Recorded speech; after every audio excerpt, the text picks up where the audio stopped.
Hey everyone, welcome back. Today we've got something truly special lined up. We are sitting down today with Andrew Granite, the man who just bowled a perfect 900 series at Country Club Lanes in Sacramento, California. Yep, you heard it right. 3 consecutive perfect games. This is a feat so rare, it's practically legendary in the bowling world. Andrew's story isn't just about numbers on a scoreboard. It's about focus, perseverance, and what happens when preparation meets opportunity.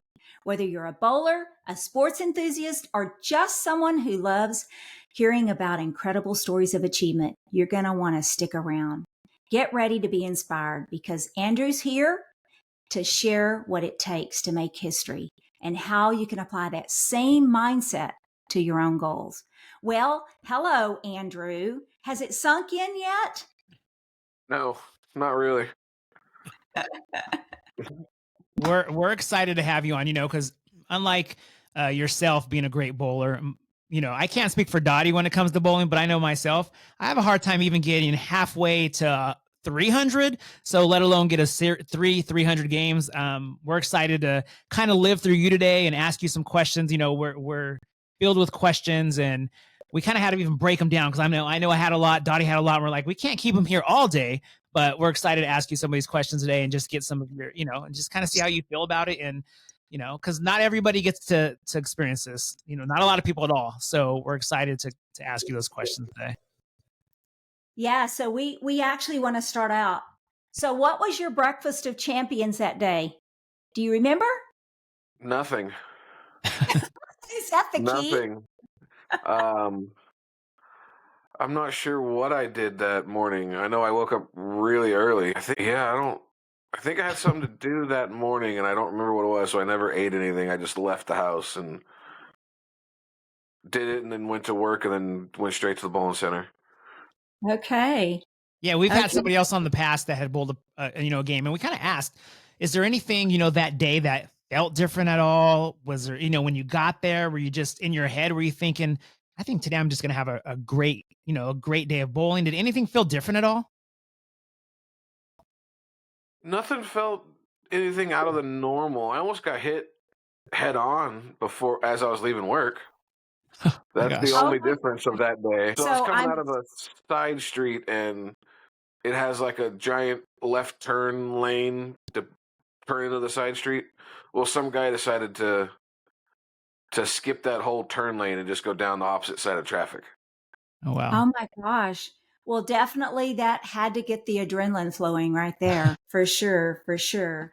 Let's start out by asking you first of all, what ball did you use and what was the shot that you bowled on? I used an Ebonite Real Time. They just discontinued it, like I want to say last month. And then we bowled on the Storm Youth Challenge 2023 version of the Rhode Island long pattern, the tournament they had in Rhode Island. Okay. And first of all, why did you choose the ball? And was that the only ball that you used that night? It was the only ball I used that night. And it just kind of fit my eye what I was wanting to see better than the rest of my stuff. Okay. And I understand you and I had a conversation earlier in this week when we introduced ourselves to you, and you had shared with me something that I thought was really interesting about how long you had been bowling with that ball. Can you share that with our viewers? Yeah, that was the first 3 games ever from that particular ball that I drilled a couple days earlier. It's wild. That is quite interesting. And you said that you drilled, so I think it's very interesting that ball was perfected by you and drilled by you. That's very interesting. Yes, I got one. I got 2 more sitting in, or two more balls I need to drill for myself sitting in the garage right now, waiting. And Dottie, before we go on anymore, I just want to say, we had talked about this the other day, and the number I see online is that Andrew was the 42nd person to ever do this. So just so those people that might be listening that aren't, maybe aren't big bowlers or don't know how big of a, of how big this is to someone, 42 people. I mean, and you got to think about how many people bowl a year. I did that stat before on my Fun Fact Friday. I forget how many it was, how many league bowlers there is a year, it's a huge number. So to think 42 people, that's insane. So it's actually 41 people, but one person has 2 of them. Okay. That yes, I do recall that. So even 100 people, that's still 1,000 of people. It's still a crazy to think of how many people bowl. It's just wild to me. And how long bowling has been around in general? It's a crazy little group of people. Yeah. Well, yes, bowling has been around for many, many years. How did you actually get into bowling? My dad bowled. My parents bowled. I used to run around the bowling center when I was 3, 4, 5, terrorizing the bowling center. I would just get dropped off with some money and my bowling stuff, and I'd pretty much sit all day in the bowling alley. And you developed a passion for the sport. So yeah. I understand also you came up through youth bowling. Is that correct? I did. Tell me a little bit about that experience. I mean, the best thing about youth bowling is all the tournaments. You make friends, you bowl league, and you guys are you're always somewhere different. Traveling around with your friends, just being goofballs, just bowling. What impact do you think coming up through the youth program had on your bowling game today? Probably a lot to do with it, because if I probably didn't bowl juniors, I probably wouldn't be bowling right now. Wouldn't be talking to you. Like most people, if you start bowling juniors, you kind of don't stop. You just kind of keep going. It's something. It's like a routine almost. Like I don't know. It's almost like you can't live with it, but you can't live without it, kind of thing. Yes, you're right. And that's just bowling in general, because I can't imagine not being in this industry. I've been in it for so long. I can't imagine life without bowling, right? It gets in your blood. It's hard to explain to somebody that's not in this industry. It gets in your blood. Yeah, it does. No, yeah, my son's running around the bowling center right now, terrorizing everybody. He's a mini you, huh? Very much so. 3-year-old, it copies everything I do. Well, you heard it here first, kids. If you want to be on the show with Dottie and myself, you got to start bowling early. There you go. It just helps bowling early, because you get a lot of the fundamentals that you probably wouldn't learn if you started bowling later in life, that you learn bowling juniors, because they grind that into you. A lot of coaches will grind that into you early. And later, you got to go pay somebody to coach you. You're right. You get you get solid roots when you come up through the youth program. Let's talk a little bit about that. We want to get into the day and your emotions the day a little later on, but I want to talk a little bit about, you obviously have the skill set and you obviously have the mental game. It's so important for our viewers to understand. It's not just about having the fundamentals. It's also about the mental game as well. You want to talk a little bit about how that combination is so important? Well, the mental side of it just, I don't know. That's the hard part, because some people have the mental capacity to forget about things that go wrong. Others, I don't know. The hard part is keeping your focus long enough. Because I know I have a real small attention span. I can't tell you what I did to stay focused for 3 hours. Okay. One thing was ground into me when I was in the youth bowling is, if you make a bad shot, you have 15 seconds to forget about it. By the time that ball comes back through the ball return, focus on the next shot. The last shot doesn't matter. 100%. 100%. Andrew, did you ever think that you were going to be sitting here talking to somebody about bowling a perfect game? Was that something that you dreamed of? No, I would never thought I'd be sitting in this position talking to someone about how to, to talk about 900s, and no, never thought it would have been me. And and leading up to this, how many perfect 300 games have you had? I had 37 leading up to the night, so I'm at 40. Okay. Yeah, 40. That's a big number, actually. That is a very big number. Yeah, 40 seems to be good for you. Number 40, the 42nd, perfect. Yeah. Yeah, that seems to be maybe your lotto number there. I'm just saying. But that number is small compared to some of my friends. I got a couple friends that are over the hundreds, 300 games. Yeah, that's amazing. There's some amazing bowling out there, but to know you are part of such a very elite group, you must be so extremely proud, as well as your family, your friends. They must be so proud of you. My dad won't stop telling people. I think he shared the videos 10 times. That's awesome. Okay, so I want to talk a little bit about Orly. Let's talk about the day of. Let's talk about what went on that day. Yeah, I mean, I guess my biggest question is, once if at any time of that night bowling, was there ever a time where you thought this could happen, or did you start to even think like, oh man, I'm bowling pretty good? Like, was it after the first game, the second game? Like, was there a certain frame? You know what I mean? When did you even have that thought, if you did?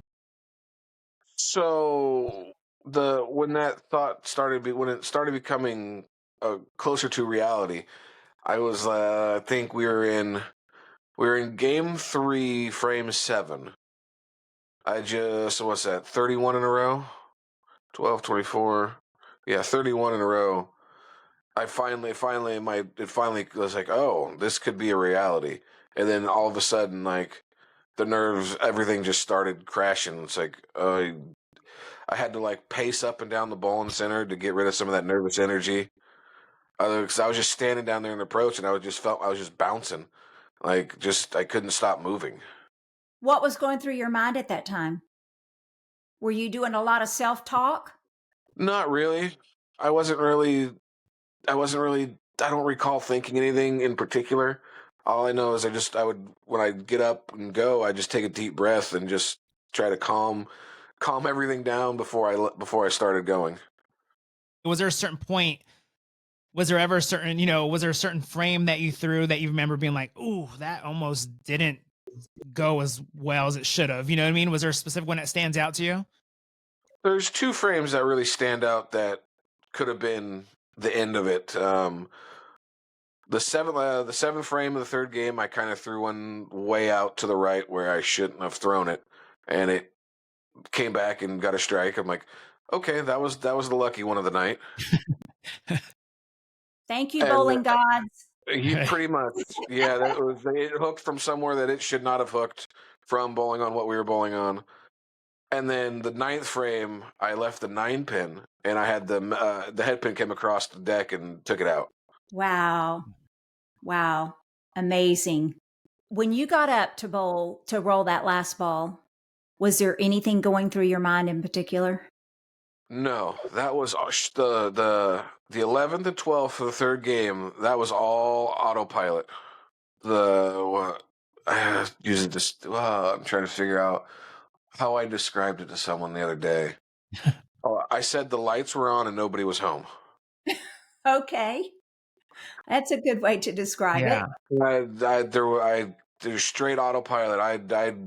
One of my friends who was there, who snuck in to give me a hug, like, and through the crowd, she's like, you walked up to me and you had this blank look on your face, like there was nobody there. You're just yeah. It was like an out of body experience. I don't know. I was just blacked out. Like, that's the only way I can think of it. Wow. Yeah, that would have been interesting. What was the first thing that you did when you turned around and you knew that you had done it? What was the first thing that you did? Kind of just like exhaled, almost. Like, oh, it's done. It's overdone. Like, I don't have to keep figuring out how to keep all the just keep calm. Yes. And then everyone rushed me. Oh wow, yes. And it was I a crowd of people. I disappeared in the crowd. One of the friends that work at the bowling center, they shared to Facebook one of their security cameras that's over the lanes. Mm-hmm. And you just see the rush of people running down to the settee area. And I'm sure that's when reality hit. Yes, I would say right about there. I was finally like, "Oh, what just happened?" Exactly. Finally back into reality. Yes. Well, Andrew, I know you bowl in that league, and how many times a week do you bowl? I bowl twice. I bowl that. I think it's called the Lucky Bowler High Roller, and then I bowl in the Steve Cook Classic on Wednesday nights at Fireside. That Steve Cook owns. And do you go in routinely? Do you practice, or do you just concentrate on your leagues those nights? I don't really. That's the part I don't really practice. I like my work schedule is. I just work so much, and then I just don't have time to go down to the bowling alley and practice anymore. I have a question. So if leading up to this, a few days before, if somebody asked you, oh, so you bowl, what is the best thing you think you could do when it comes to bowling, or what's your biggest, what could be the biggest accomplishment as a bowler? What would you have said? The three biggest things that in my head that I would be winning a national PBA title is one. 900's another thing that would be on the list of things to want to do. And then winning an eagle at the Open Championship. Those are the three things that I would hold in high regard in regards to bowling. Well, you got one down, two more to go. Got one of them, yes.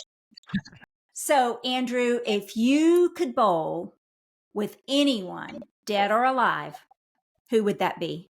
That's really difficult because bowler or non-bowler?